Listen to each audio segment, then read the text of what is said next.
بسم اللہ الرحمن الرحیم۔ السلام علیکم۔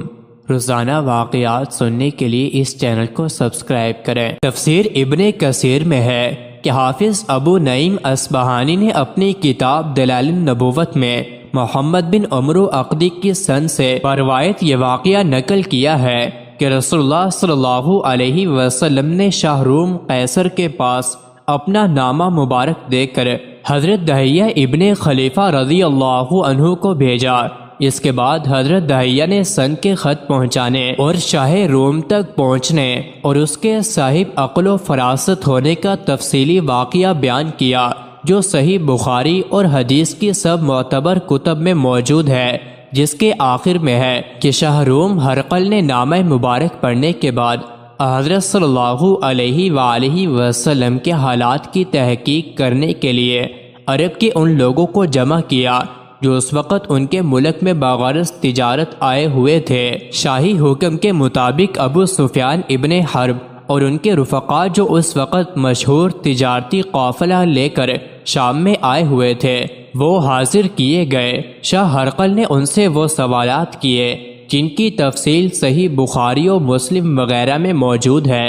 ابو سفیان کی دلی خواہش یہ تھی کہ وہ اس موقع پر رسول اللہ صلی اللہ علیہ وآلہ وسلم کے متعلق کچھ ایسی باتیں بیان کرے جن سے آپ کی حقارت اور بے حیثیت ہونا ظاہر ہو، مگر ابو سفیان کہتے ہیں کہ مجھے اپنی اس ارادے سے کوئی چیز اس کے سوا مانے نہیں تھی کہ مبادا میری زبان سے کوئی ایسی بات نکل جائے جس کا جھوٹ ہونا کھل جائے اور میں بادشاہ کی نظر سے گر جاؤں اور میرے ساتھی بھی ہمیشہ مجھے جھوٹا ہونے کا طعنہ دیا کریں۔ البتہ مجھے اس وقت خیال آیا کہ اس کے سامنے واقعہ معراج بیان کرو جس کا جھوٹ ہونا بادشاہ خود سمجھ لے گا، تو میں نے کہا کہ میں ان کا ایک معاملہ آپ سے بیان کرتا ہوں جس کے متعلق آپ خود معلوم کر لیں گے کہ وہ جھوٹ ہے۔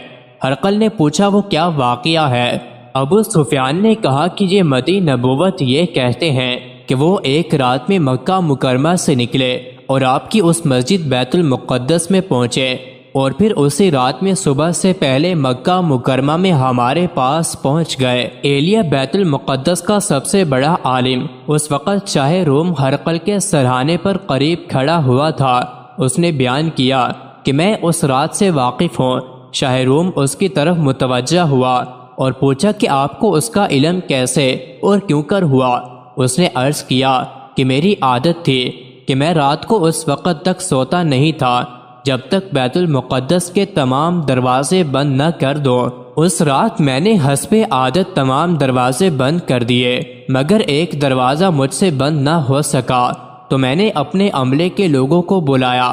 انہوں نے مل کر کوشش کی، مگر وہ ان سے بھی بند نہ ہو سکا۔ دروازے کے کواڑ اپنی جگہ سے حرکت نہ کر سکے۔